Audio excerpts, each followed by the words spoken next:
everybody thinks of storied teams in the NBA, teams that come to mind are the Celtics with Bill Russell and Larry Bird, Showtime Lakers, Michael Jordan and the Chicago Bulls, the Bad Boy Pistons with Isaiah Thomas. All these teams had flash, style, and a lot of noise surrounding them.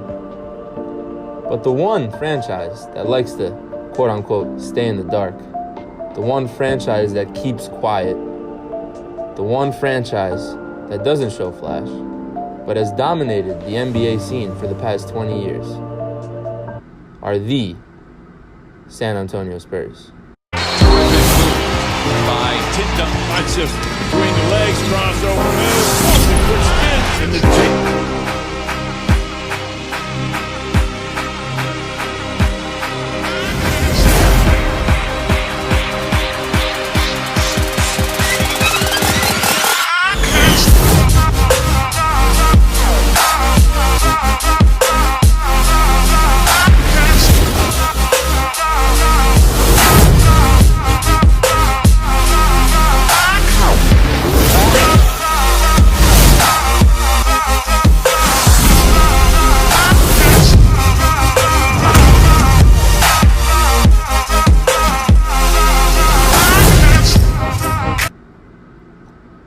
Before they were the Spurs, the team started out as the Dallas Chaparrals in the American Basketball Association. In 1976, the NBA-ABA merger happened, and the Chaparrals moved down to San Antonio and became the San Antonio Spurs. Following the merger, the Spurs would go on to have a successful run in the late 70s and early 80s behind their first superstar in the franchise, George the Iceman Gervin. Gervin was one of the most prolific scorers at the time. He could score 40 points a night with ease. He was nicknamed the Iceman because of how cool he was on and off the court. Spurs would go on to be a contender during these years, but could not get past teams like the Bullets, Lakers, and Trailblazers. Gervin would get traded to the Bulls in 1985, and the Spurs would go through a rough patch for the next couple of years. As the Gervin era came to a close, the Spurs were bad, to put it lightly. They were so bad that they earned the number 1 pick in the 1987 NBA draft. Meanwhile, a young member of the U.S. Navy's basketball team was budding into a star. His name was David Robinson. The Spurs noticed him.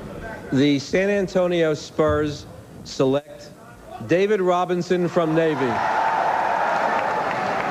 Since he was in the Navy, he couldn't play in the NBA until the 1989-1990 season. They were atrocious until then, but the 1989-90 season was a year of firsts for the Spurs. Larry Brown, who had just won an NCAA championship at Kansas, was in his first year as the head man in San Antonio. Robinson was a rookie. The Spurs had a new owner. They made the playoffs, going 56-26, then finishing first in their division. But they couldn't make it out of the second round, so Brown was fired. The Spurs were sold again in 1993 and traded for Dennis Rodman. They hired Bob Hill and still couldn't break through in the West, so Rodman was traded to the Bulls. As the 1997 season came, the Bulls were in the middle of a dynasty. Robinson was in his prime, but the Spurs couldn't move through the playoffs. They signed an aging Dominique Wilkins to work with Robinson, but Robinson got hurt. The Spurs finished a franchise worst 20-62, fired Bob Hill, hired their GM to be their next head coach, Greg Popovich. They also earned their first overall pick in the 1997 NBA draft. Another big man was making headlines at Wake Forest, Tim Duncan. The Spurs selected Duncan number 1 overall. He averaged a double-double in his rookie season. The next year, the Spurs became the first former ABA team to reach the NBA Finals. Led by Duncan and Robinson, the Twin Towers, the Spurs defeated the Knicks in the 1999 NBA Finals, losing only 2 games throughout the playoffs. In 2000, Duncan suffered a knee injury and the Spurs were knocked out of the playoffs, but the core returned in 2001, ready for another championship run. With the start of the 2001-02 season approaching, the Spurs decided to go international. William Anthony Parker Jr., otherwise known as Tony, played 2 years in the French Basketball League before entering into the 2001 NBA draft. He was drafted 28th overall and quickly became the starting point guard for the Spurs. At the end of the season, Parker led the team in steals and assists and landed himself a spot on the all-rookie first team. He was the first foreign-born guard to earn the honor. In the playoffs, the Spurs found themselves matched up with the Los Angeles Lakers in the second round, and for the second time in a row, the Spurs season ended to the team from LA. After the devastating loss in the semi-conference finals, the Spurs went back to the international roots.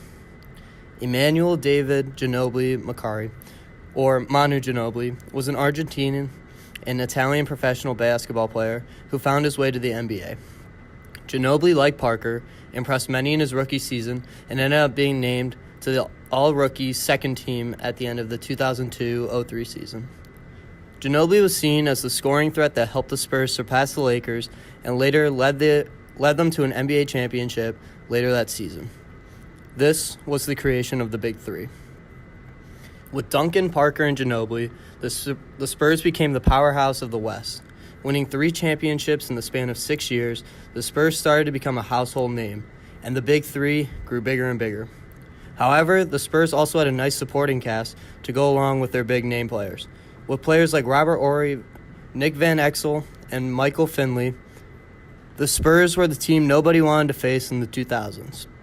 You had Rob Horry, who earned the nickname Big Shot Rob because of his clutch shooting in big-time games, matched with Nick Van Exel, who got the nickname Nick the Quick for his speed up and down the court, and Michael Finley, who backed up Manu Ginobili, but whenever he came in, could knock down the shot, any outside shot. The Spurs were good, but for how much longer?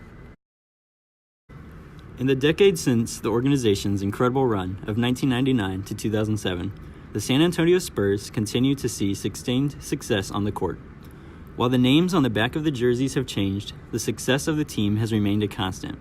On the 23rd of June, 2011, the Spurs acquired Kawhi Leonard through a trade with the Indiana Pacers. The small forward would go on to become the highest win share generator on the 2014 championship squad. The 2014 NBA Finals MVP is a prime example of the organization's ability to provide Greg Popovich with premier talent to work his magic on. Leonard would go on to quietly become an all-star in the 2016 and 2017 seasons. Count the Kawhi Leonard for George Hill trade as a wise investment by the San Antonio Spurs. In about that 2014 season, in June of 2014, the Spurs easily defeated LeBron James and the Miami Heat 4-1, 5 championships in 15 years. What a way for the city of San Antonio to rally around Tim Duncan, Tony Parker, and the newer cast of younger faces. 2 years later, the 2016 season would prove to be the last for Timothy Theodore Duncan. On July 11th, 2016, the 39-year-old face of the franchise announced that he would not be returning for the 2017 season. Only 6 months later, the Spurs would retire the Living Legends number 21, never to be worn again. Duncan was the main man in turning the Spurs into a perennial contender, and his retirement truly signaled the end of a legendary era in San Antonio sports history. When Duncan departed, he handed the keys to Kawhi.